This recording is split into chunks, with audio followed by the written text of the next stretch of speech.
Sniping is a huge part of Call of Duty. Ever since COD 4 changed aggressive sniper play forever with the rise of quickscoping, sniping has become a core part of the COD formula, and much of the community can be found using a sniper rifle at, if not all times, some of the time.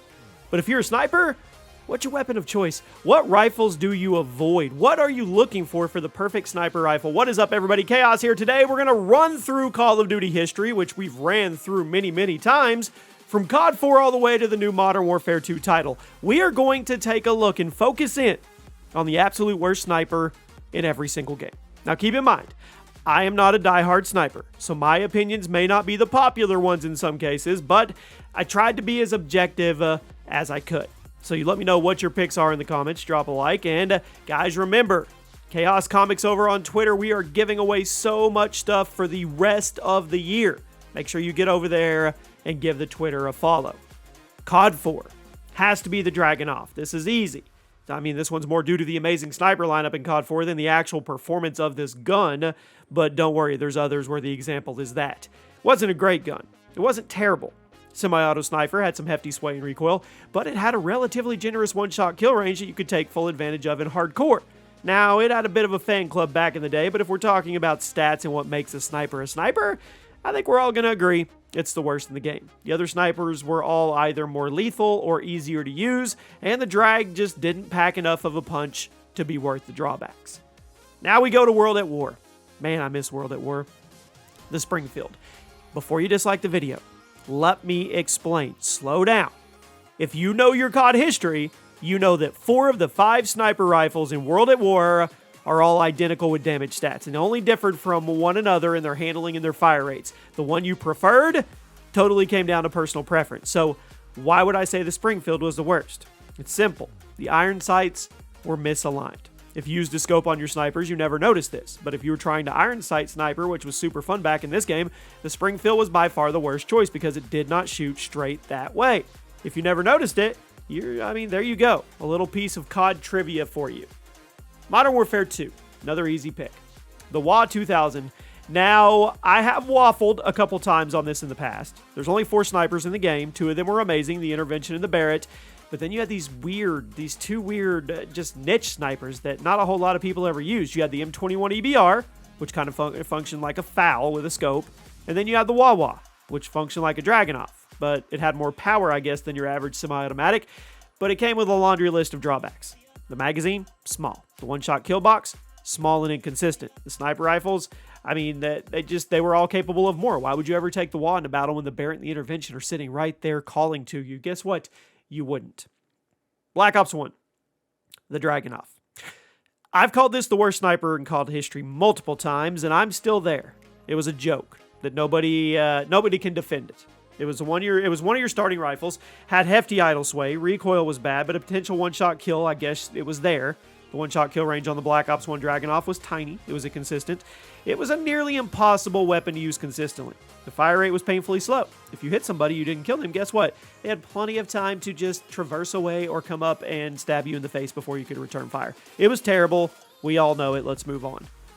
Modern Warfare 3, the Dragunov. Now, before you hate me for putting another Dragunov on the list, that's 3 so far, if we're keeping count, let me first say the Modern Warfare 3 version was probably one of the best ones we've gotten. Granted, that's not saying a lot, but there you go. It had a lot of recoil and sway. The one-shot kill box was pretty small compared to other weapons in the game, but at the end of the day, it wasn't useless. By putting an ACOG scope on the drag, you could run around, you could take better advantage of the power and the fire rate. Basically, it was a FAL on steroids. It wasn't amazing, and the other snipers were better, but it wasn't totally useless, so I'm going to give it a little credit. Black Ops 2, the SVUAS. Now, it was the worst sniper in the game, but I've also stated many times it was super underrated, and I stand by that statement. It says a lot about a game's balance when the worst sniper is still perfectly viable and really good if you knew how to use it.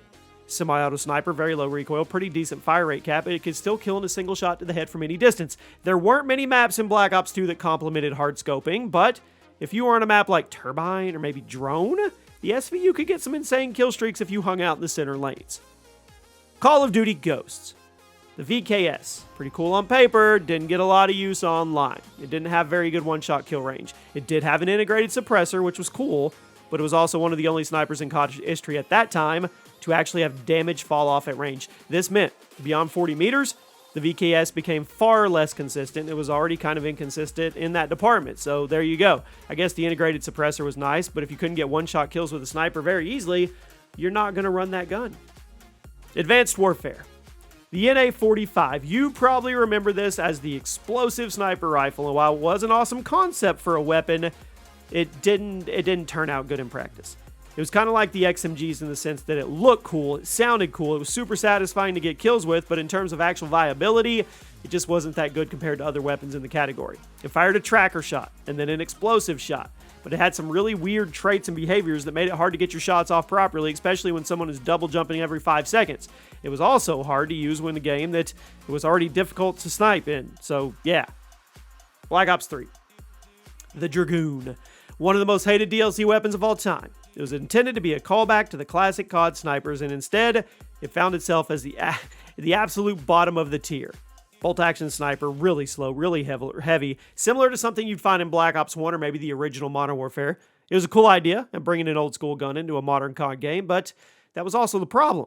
The Dragoon's old-school design simply didn't work with the futuristic and fast-paced gameplay of a game like Black Ops 3. It was vastly outperformed by the other sniper rifles, and despite being big and slow, it still wasn't guaranteed a one-shot kill. You had less than a 1% chance of drawing this from a supply drop, and it felt like it was a huge ripoff when you got it.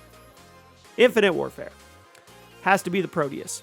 When it was added to the game, it was infamously bugged with a literal built-in aimbot. Now, that doesn't count.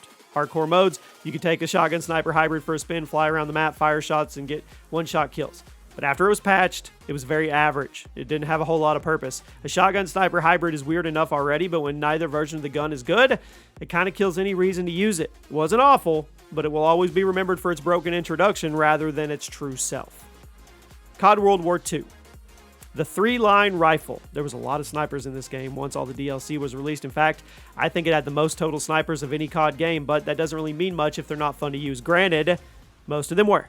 But the 3-line, it was awkward. Didn't get a lot of play. Slow, sluggish, really big default zoom scope. It made it really hard to quick scope or play aggressive with. It was only good for sniping sections of certain war operations, but in standard 6v6 multiplayer, the map was usually too small to allow this gun to be optimal. I guess you could use it pretty well on Gustav Cannon, but that would involve you playing Gustav Cannon. Black Ops 4. Vendetta. If you were playing a BO4 back in the day, you probably remember how much of a stink the Vendetta caused when it was added. It wasn't overpowered, it was underwhelming.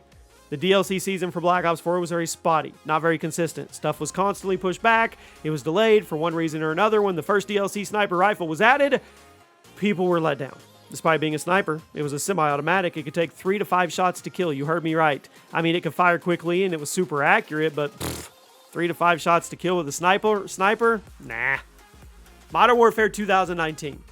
The Rytec AMR. Now, all of the snipers are viable in one way or another in this game. Maybe they're good in standard 6v6. Maybe they're good in 10v10. Maybe they're more suited for ground war. Now, the Rytec had some interesting attachments, and it was certainly satisfying to get some giving effects on the sniper rifle. It just wasn't that good. New version of the Barrett, painfully slow, takes forever to reload, aim down sights, swap weapons, anything like that while holding it. Now, all the other snipers in the game were on the slower side too. This was just so slow it was almost unusable. I think it was the worst. Black Ops Cold War. Speaking of the Barrett 50 cal, the M82. Black Ops Cold War had one of those as well, and it was just as bad. Now, it wasn't quite as slow and sluggish as the Modern Warfare equivalent, but it was still way too slow and inconsistent to use effectively. Some people managed to figure out aggressive builds with the gun, but it had some of the worst base stats of any sniper in COD history and really was not worth grinding attachments for when you could just use something that was objectively better. Call of Duty Vanguard. The Type 99. Vanguard sniping didn't get great reviews from the community when it launched. When all the updates it received, it still didn't. Handful of snipers stuck out, but for the most part, people just weren't really attached to snipers in the game. People weren't really attached to the game. The Type 99 in particular got a lot of negative attention for how weak it was, and at one point, it was even so weak that it could get a hit marker in hardcore. That's sad. That's just sad. We're going to move on. Modern Warfare 2. Now remember, the game's not even out yet as of the making of this video, so this will change, but this is my opinion. The MCPR 300. Opinions are young. They are fresh. It looks like it's going to be the bad one. It's not particularly fast, at least not fast enough to make up for the damage in ballistics, and for what it's worth, the Signal 50 is more consistent, easier to use. XMR feels a bit smoother, could be pretty effective for quit scoping, I think. I don't think the MCPR is a bad gun, but the other snipers simply do the job more effectively so far. And there you have it. Let me know where we got it right. Let me know where we got it wrong, and I'll see you soon.